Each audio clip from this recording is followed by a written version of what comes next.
এক খ্রিস্টান বড় পাদ্রী আসছে সোনারগাঁওতে। আজকের কথা না ভাই, 750 বছর আগের কথা। ইয়াহিয়া মানিরিকে বললেন, ইয়াহিয়া মানিরি, আপনারা বলেন মুসলমানের কবর জান্নাতের টুকরা, আমরা কাফের, আমাদেরটা জাহান্নামের টুকরা। তো কোন মুসলমানকে আমাদের কবরই দিলাম আর আমাদের কাউকে মুসলমানের কবরই দিলাম, তাহলে তো পাল্টায় যায়।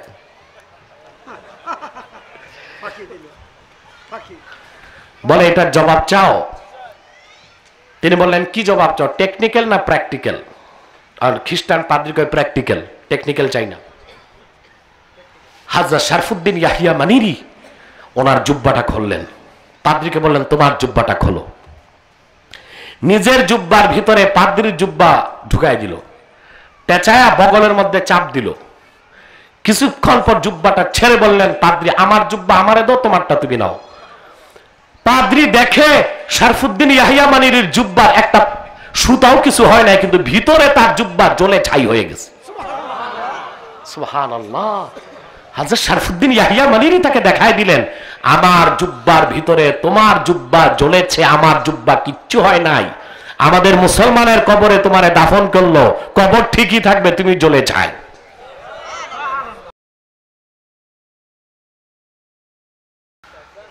আল্লাহ পাক কোরআন কারীমে ইরশাদ করেছেন, আল্লাযীনা ইউমিনুনা বিল গায়বি ওয়া ইউকিমুনাস সালাতা ওয়া মিম্মা রাযাকনাহুম ইউনফিকুন। যারা মুমিন তারা বিশ্বাস স্থাপন করে গায়েবের উপর। কিসের উপর? গায়েব বুঝেন ভাই? ভাই একটু জোরে কোন, গায়েব অর্থ কি? না, এটা ভুল তাফসীর, ভুল ব্যাখ্যা। আমাদের অসচেতনতার কারণে জনগণ এই ব্যাখ্যাটা শিখে ফেলেছে। অদৃশ্যকে গায়েব বলা হবে না। যা দেখা যায় না, অদৃশ্য, তা যদি গায়েব হয় তো বাতাসকে কি বলবেন? প্রশ্ন আছে না? বাতাস কি ভিজিবল না ইনভিজিবল?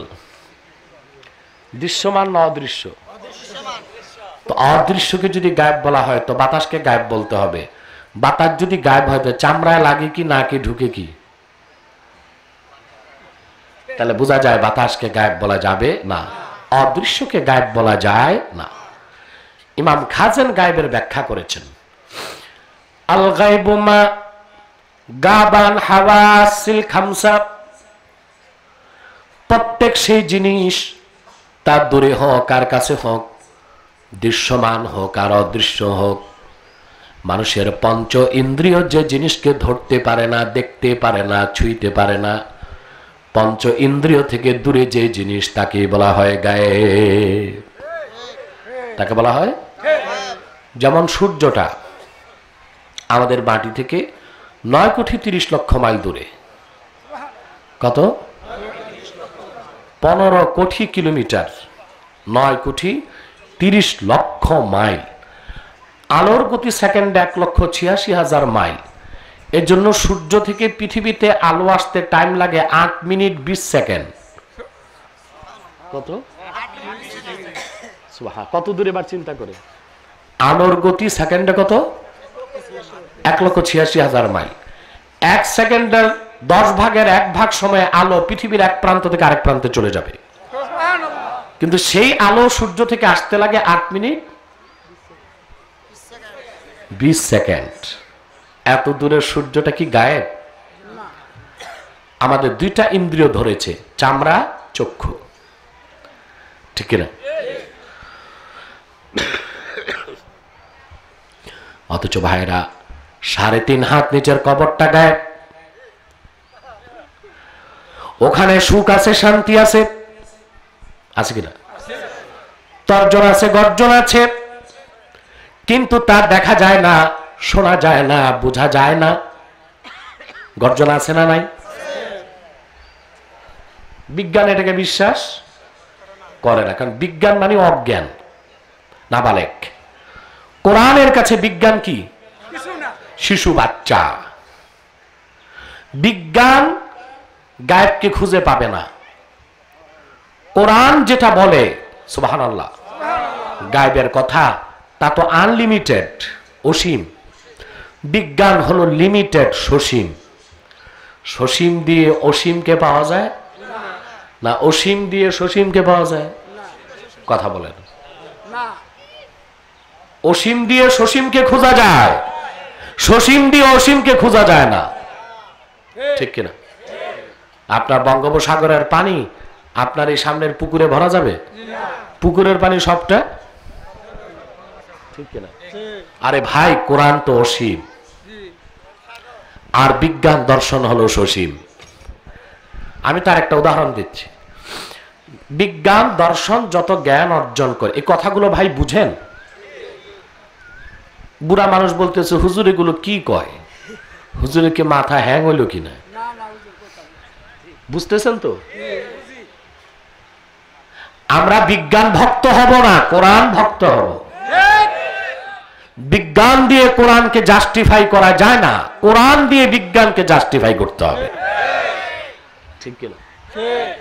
স্টেজ উঠানামা বন্ধ করো। আমার বন্ধুরা, বিজ্ঞান যত জ্ঞান অর্জন করে 5টা উৎস থেকে। কয়টা? চোখ, কান, নাক, চামড়া, জিহ্বা, ঠিক কিনা? এর 5টার বাইরে কিছু জানার বিজ্ঞানের সাধ্য আছে? কথা বলেন। আমেরিকাতে মহাকাশ গবেষণা সেন্টার, যেটা নাসা, ওখানে বসে বিজ্ঞান পৃথিবী থেকে 27 কোটি কিলোমিটার দূরে মঙ্গলে একটা স্পেস ক্রাফট পাঠিয়েছে। স্পেস ক্রাফট, মহাকাশ যান, বুঝলেন? কত দূরে পাঠাইছে? এখানে বসে আমেরিকায়। এটা ওখানে চলে গেছে, চলতে যে একটা পাথরে টাচ হয়ে ওটা পড়ে গেছে। এখানে তারা সুপার কম্পিউটারে ওই পড়াটাকে ঘাড়া করছে, ঠিক কিনা? টেলিস্কোপে তারা বিলিয়ন বিলিয়ন আলোক বর্ষ দূরের নক্ষত্র দেখতে পায়। কিন্তু আপনাদের কাছে প্রশ্ন, নাসার যে বিজ্ঞানী 2 চোখে অন্ধ, তার টেলিস্কোপ দিলে কি আর বায়োস্কোপ দিলে কি সে কি দেখবে? তাহলে তার জ্ঞানের উৎসটা কি? টেলিস্কোপ না চক্ষু? কথা বলে না, চোখ না? এখন বলেন তো ভাই, চোখের ক্ষমতা সসীম না অসীম? সসীম, সসীম, সসীম, লিমিটেড। একজন প্রাপ্তবয়স্ক মানুষ বিপরীত দিক থেকে আলোর রিফ্লেক্স না থাকলে মাত্র 21 মাইল দেখে। কত? মানে আপনি কুমিল্লা শহর এখান থেকে দেখবেন না, 21 মাইলের বেশি মানুষের দৃষ্টি যায় না। তাও কারা? যারা আগের দিনের বুড়া মানুষ, খাঁটিটা খাইছে। আমরা তো সব কিছুতে ফরমালিন আর কার্বাইড খাই। আমাদের সবকিছু ভেজাল, 2টা জিনিসে ভেজাল নাই, একটা ফরমালিন আর একটা কার্বাইড, ঠিক কিনা? এখন আমরা 21 মাইলের বেশি দেখতে পারবো? এই 21 মাইল এটা সসীম না অসীম? আল্লাহর সৃষ্টির একটা ইতর প্রাণী শকুন 1000 মাইল দূরে দেখে। দেখেন না, সাইবেরিয়া থেকে শীতকালে পাখি আসে। কোথায় সাইবেরিয়া? ওখান থেকে পাখি আসে। পাখির কাছে কি রাডার আছে?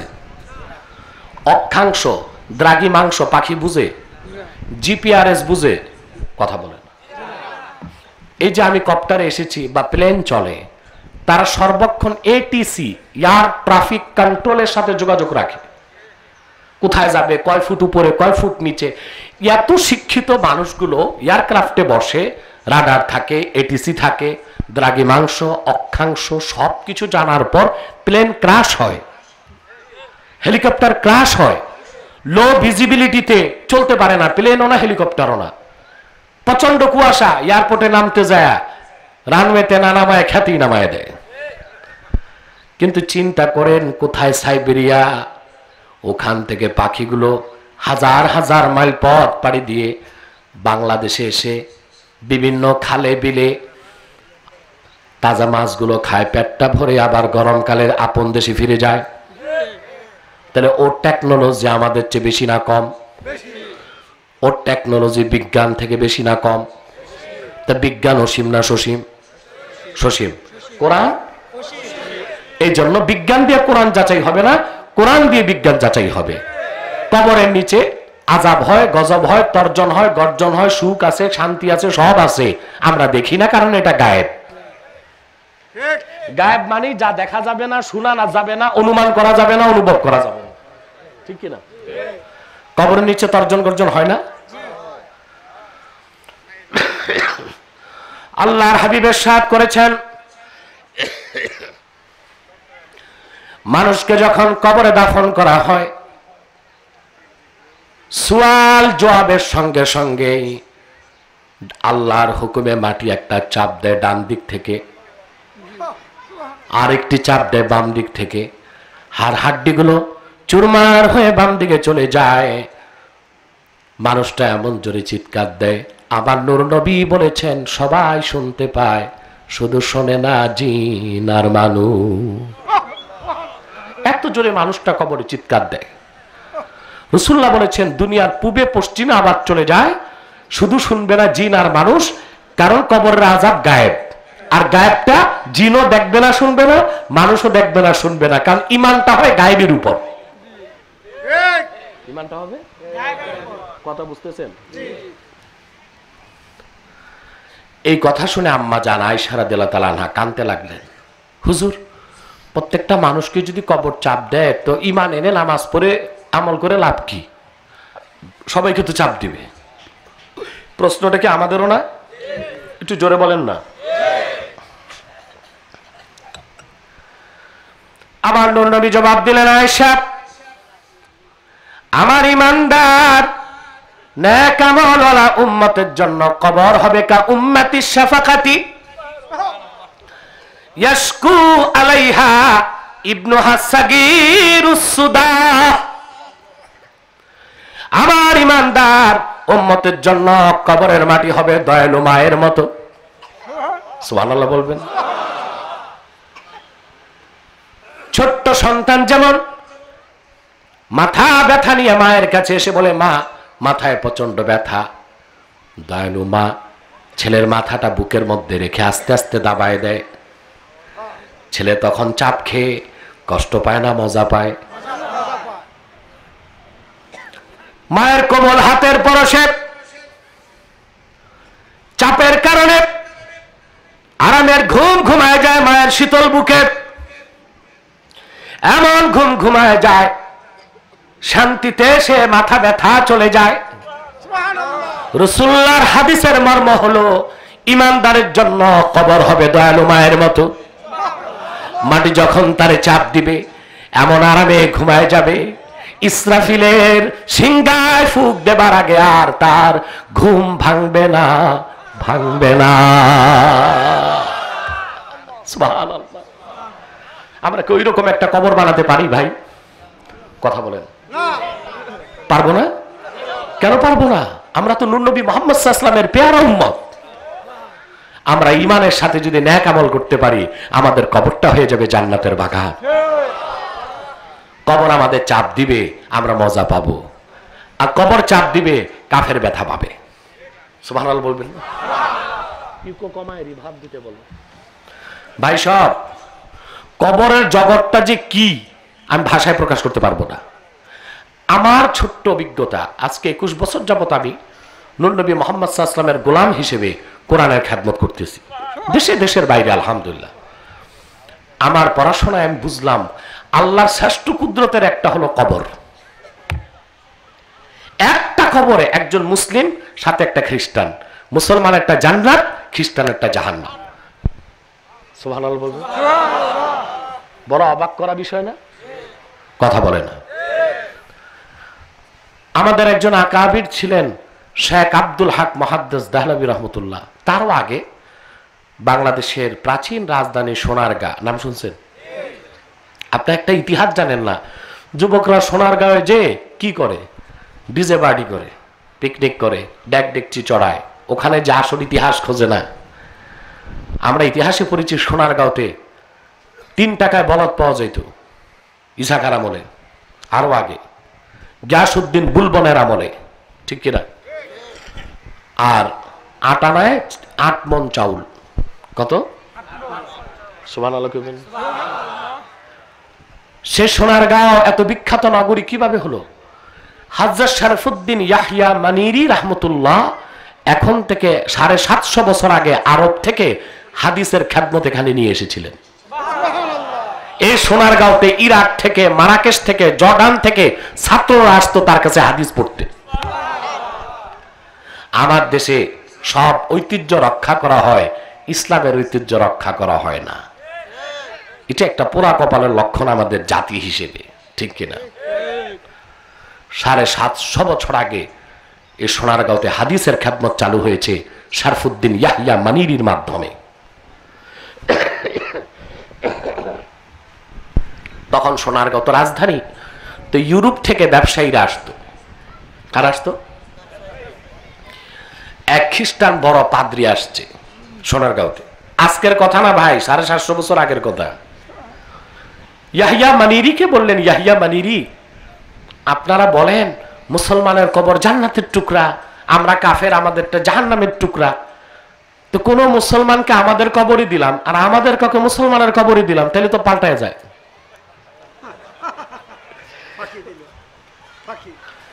বলে এটার জবাব চাও? তিনি বললেন কি জবাব চাও, টেকনিক্যাল না প্র্যাকটিক্যাল? আর খ্রিস্টান পাদ্রী কয় প্র্যাকটিক্যাল, টেকনিক্যাল চাই না। হযরত শরফুদ্দীন ইয়াহইয়া মানিরি ওনার জুব্বাটা খুললেন, পাদ্রীকে বললেন তোমার জুব্বাটা খোলো। নিজের জুব্বার ভিতরে পাদ্রীর জুব্বা ঢুকাই দিল, পেঁচায়া বগলের মধ্যে চাপ দিল। কিছুক্ষণ পর জুব্বাটা ছেড়ে বললেন, পাদ্রী আমার জুব্বা আমারে দাও, তোমারটা তুমি নাও। পাদ্রী দেখে শরফুদ্দীন ইয়াহইয়া মানিরির জুব্বার একটা সুতাও কিছু হয় নাই, কিন্তু ভিতরে তার জুব্বা জ্বলে ছাই হয়ে গেছে। সুবহানাল্লাহ। হযরত শরফুদ্দীন ইয়াহইয়া মানিরি তাকে দেখায় দিলেন, আমার জুব্বার ভিতরে তোমার জুব্বা জ্বলেছে, আমার জুব্বা কিচ্ছু হয় নাই। আমাদের মুসলমানের কবরে তোমারে দাফন করলো, কবর ঠিকই থাকবে, তুমি জ্বলে ছাই। সুবহানাল্লাহ। কবরটা ঠিক করবেন? কথা বলেন।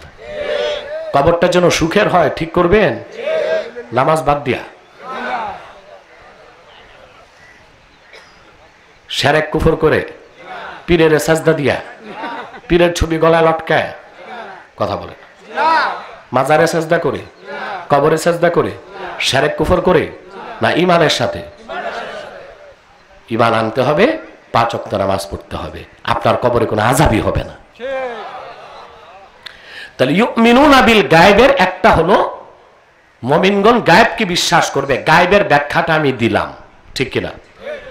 এখন আমাদের দেশে একটা ঝগড়া আছে মৌলবীদের মধ্যে, আপনাদের মধ্যে না। এইটা হলো আমরা বিতর্ক করি, আল্লাহ রসুল গায়েব জানতেন কি জানতেন না? আরে ভাই, বিতর্ক আছে বাংলাদেশে, আছে কিনা? প্রত্যেকে নিজের দলের দিকে দলিল টানে। দলিল টানাটানির বিষয় না, ছেড়ে দেওয়ার বিষয়, যেই দিক যায় দলিল ওইটা মানতে হবে নাকি? আমরা কি করি, দলিল নিজের দিকে টানি, এই জন্য মানুষ সমাধান পায় না, শুধু ঝগড়া বাড়তেছে। দলিলকে ছেড়ে দিতে হবে, যার দিকে যায় তারটা মানতে হবে। যদি কেউ বলে আল্লাহ রসুল গায়েব জানতেন না, যে রকম আমরা জানি না, সে কাফের হয়ে যাবে। আবার কেউ যদি বলে আল্লাহ রসুল গায়েব জানতেন ওই রকম আল্লাহ জানেন যেই রকম, সে মুশরিক হয়ে যাবে। তো কোন দিক যাবেন? বিষয়টা অত্যন্ত জটিল না?